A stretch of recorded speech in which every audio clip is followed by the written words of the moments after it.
Assalamualaikum warahmatullahi wabarakatuh. Alhamdulillah.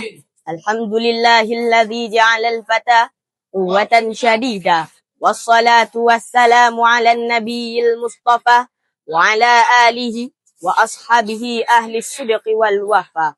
Amma ba'du. Hadirin, sahabat da'i milenial dimanapun Anda berada. Kewajiban berbakti kepada kedua orang tua adalah tema yang akan kita bahas pada kesempatan kali ini.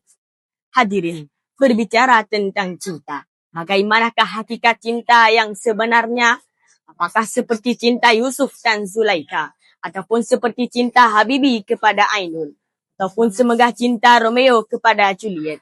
Akan tetapi hadirin, ada sebuah cinta yang sangat dahsyat dan luar biasa. Melebihi cinta Adam kepada Hawa, mengalahi cinta Yusuf kepada Zulaikha, bahkan tak tertandingi dengan cinta Qais kepada Laila. Hadirin, hadirnya kita ke dunia ini tentu sudah ada yang mengandung, melahirkan, merawat, dan mendidik kita. Siapakah dia? Tentu ibu kita.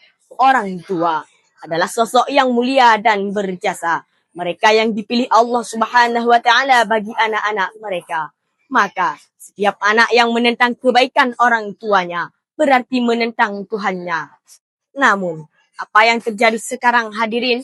Anak yang merupakan samaratul qulub, si buah hati, belahan jantung, penerus cita, dan cerita setiap orang tua telah menodai sejarah peradaban manusia.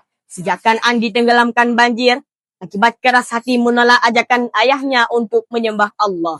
Alqamah sulit menghembuskan nafas terakhir akibat lebih memuliakan istrinya yang cantik jelita daripada ibunya yang tua renta.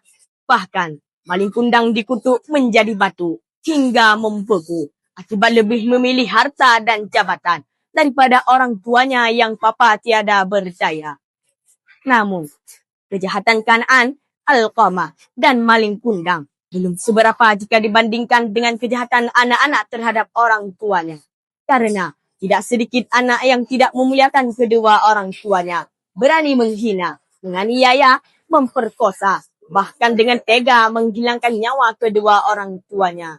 Na'udzubillah, summa na'udzubillah. Apakah kita rela anak-anak kita seperti itu? Tentu tidak, hadirin. Oleh karena itu, dalam Al-Quran, surah Luqman, ayat 14, Allah berfirman, Bismillahirrahmanirrahim, wa wassaynal insana biwalidayhi, hamalathu ummuhu wahnan ala wahnin wa fisaluhu, fi amaini anishkurli waliwalidayk, ilayyal masir.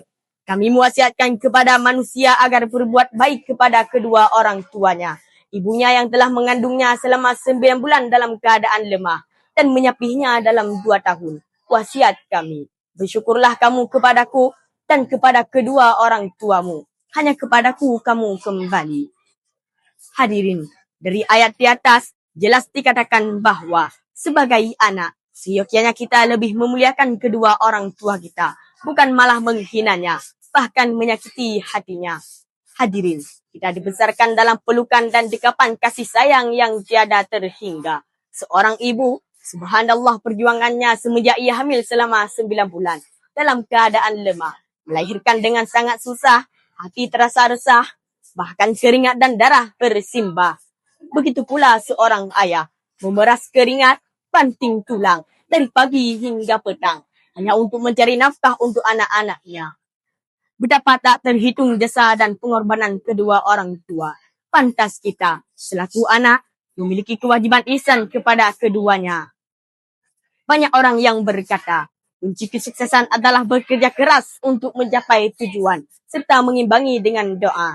Perkataan ini tidak salah, namun hal tersebut belum bisa dikatakan cukup jika kesuksesan yang kita inginkan adalah sukses dunia dan akhirat, serta hidup kita diberkahi oleh Allah. Maka ada hal lain yang tidak boleh untuk dilupakan, yaitu keridhaan orang tua. Satu di antaranya keridhaan dari ibu kita semua.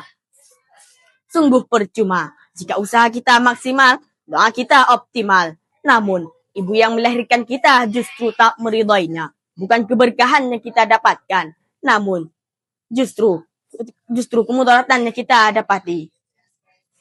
Banyak kita lihat sekarang ini, pergi umrah berulang kali dengan alasan rindu rumah Allah.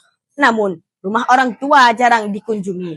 Beramai-ramai ke makam ulama atau habib dengan maksud pencari karamah.